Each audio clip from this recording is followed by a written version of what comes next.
మన గుంటూరుకి వేగా jewellers exciting offers తో April 16న శుభారంభం.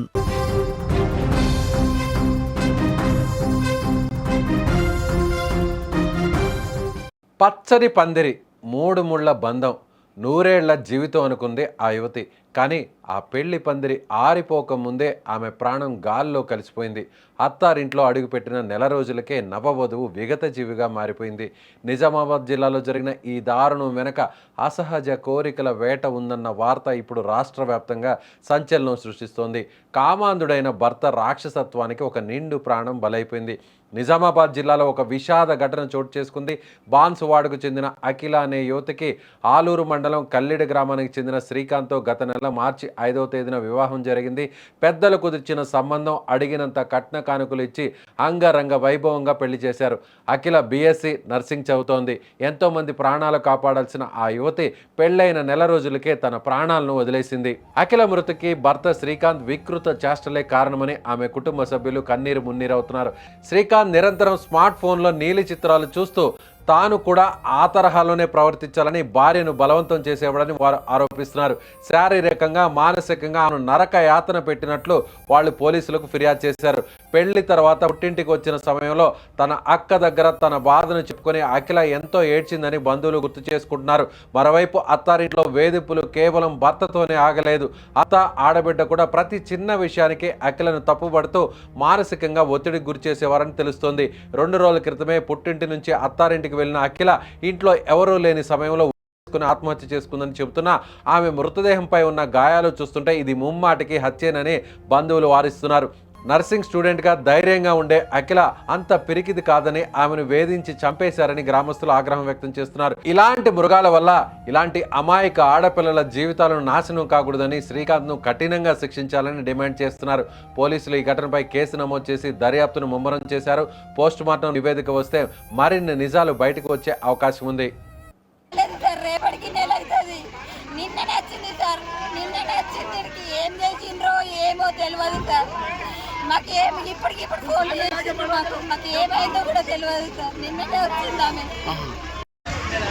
ఈరోజు కల్లెడ గ్రామంలో నాటి అఖిల అనే వివాహిత వాళ్ళ ఇంట్లో చనిపోయిందని చెప్పి మాకు ఇన్ఫర్మేషన్ రాగా ఆమెకు ఇటీవలే నెల రోజుల క్రితం వివాహం జరిగిందని చెప్పి భర్త శ్రీకాంత్తో వివాహం జరిగిందని చెప్పి తెలిసింది.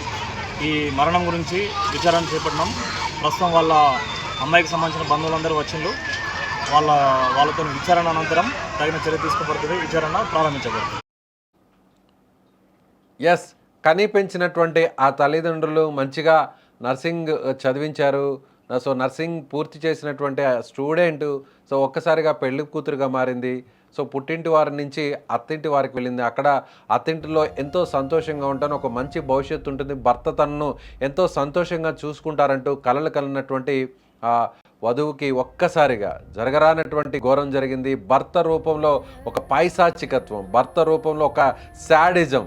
సో మొబైల్లో, ముఖ్యంగా స్మార్ట్ ఫోన్లో ఉండేటువంటి అసభ్యకరమైనటువంటి వీడియోస్ని చూపించి, నీలి చిత్రాలను చూపించి నువ్వు కూడా ఇలాగే ప్రవర్తించాలి, నువ్వు కూడా ఇలాగే వ్యవహరించాలి అంటూ పదే ఆమెకు ఆ చిత్రాలు చూపించి మానసికంగా ఎంతో హింసించేవారని ఆ తల్లిదండ్రులు చెప్తున్నటువంటి తీరు అందరినీ కూడా కలిచివేస్తుంది. నిజంగా భర్త ఎంతో సంతోషంగా చూసుకుంటారు, అత్తింటి వారు ఎంతో ప్రేమగా ఉంటారు, సో తన జీవితం ఎంతో ఆనందకరంగా మారుతుంది అనేటువంటి కలలు కన్నటువంటి యువతికి ఒక్కసారిగా భర్త రూపంలో ఒక నరరూప రాక్షసుడిగా, ఒక సైకోగా, ఒక శాడిజంగా మారి తనను వేధించినటువంటి పరిస్థితులను ఆమె తట్టుకోలేకపోయింది. అలాగే అత్తింటిలో ఉన్నటువంటి అత్త, ఆడబిడ్డ సూటిపోటి మాటలు, పదే భర్త చేసేటువంటి వికృత చేష్టలు కూడా వాళ్ళు కూడా అటువైపు నుంచి సపోర్ట్ చేయడంతో ఇక చేసేది లేక, చెప్పుకునేవారు లేక ఇక చావే దిక్కు అనేటువంటి ఉద్దేశంతో ఆత్మహత్యకు పాల్పడింది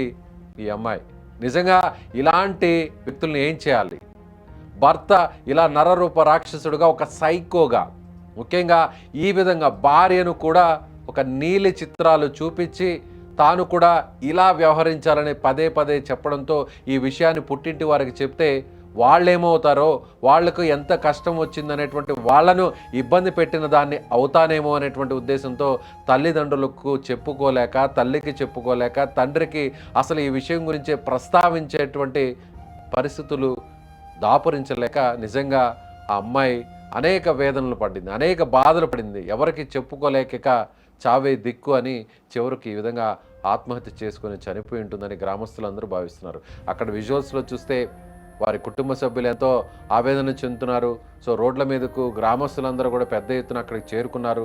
వారందరూ కూడా ఇదే చెప్తున్నారు, అమ్మాయి ఎంతో మంచి అమ్మాయిగా ఉన్నటువంటి యువతి ఇలా ఆత్మహత్య చేసుకుంటుందని తాము ఊహించలేకపోయామని ఆ గ్రామస్తులు చెప్తున్నారు. మరోవైపు కుటుంబ సభ్యులు కూడా ఇది ఖచ్చితంగా ఆత్మహత్య కాదు, భర్త అత్తింటి వారే ఆ అమ్మాయిని బలవంతంగా హత్య చేసి ఉంటారు అనేటువంటి అనుమానం ఉంది. సో ఆమె మృతదేహం మీద ఉన్నటువంటి ఆ దెబ్బలు, ఆ గాయాలని, ఎవరైతే కొట్టినట్టుగా ఉన్నటువంటి ఆ గాయాలని చూస్తే ఖచ్చితంగా ఇది ప్రీ ప్లాన్డ్ మర్డర్ అయి ఉంటుంది అనేటువంటి అనుమానాన్ని కూడా ఆ కుటుంబ సభ్యులు వ్యక్తం చేస్తున్నారు. సో పోలీసులు అయితే దర్యాప్తు చేస్తున్నారు. పోలీసులు ఆ పోస్ట్ మార్టం రిపోర్ట్ బయటకు వచ్చిన తర్వాత వాస్తవాలు కూడా వెలుగు చూసేటువంటి అవకాశం ఉందని పోలీసులు చెప్తున్నారు. సో మీకేమనిపిస్తుంది? ఇలాంటి నరరూప రాక్షసుల వల్ల, సైకోల వల్ల, ఇలాంటి శాడిజం మైండ్ సెట్ ఉన్నటువంటి భర్తలు పెట్టేటువంటి టార్చర్లు తట్టుకోలేక ఈ విధంగా ఆత్మహత్య చేసుకునేటువంటి యువతుల పరిస్థితులు ఎలా ఉండాలి? నిజంగా ఇలాంటి వ్యక్తుల్ని ఏం చేయాలి? సో ఖచ్చితంగా వీళ్ళలో మార్పు రావాలి అంటే ఏం చేయాలి? మీ అభిప్రాయాన్ని కామెంట్ బాక్స్లో తెలియజేయండి.